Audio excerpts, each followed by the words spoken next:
Hello বন্ধুরা, কেমন আছো তোমরা? আশা করি ভালো আছো আর আমিও অনেক অনেক ভালো আছি। আজকে একটা নিমন্ত্রণ বাড়ি যাওয়ার কথা ছিল, বাট আমি ডিউটি গিয়েছিলাম, ডিউটি থেকে আসতে একটু লেট হয়েছে। এসে দেখছি আমার মেয়ে আমাকে ছাড়াই চলে গিয়েছে।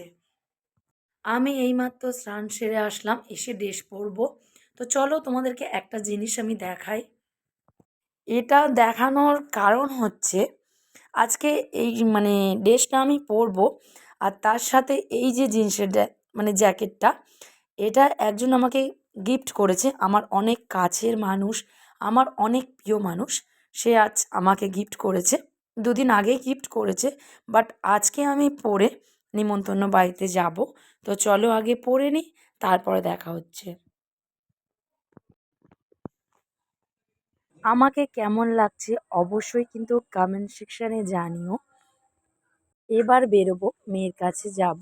তো দেখো ফাইনালি আমি চলে এসেছি, এসে নেমেছি, এখনো পর্যন্ত ওকে আমি দেখতে পেলাম না।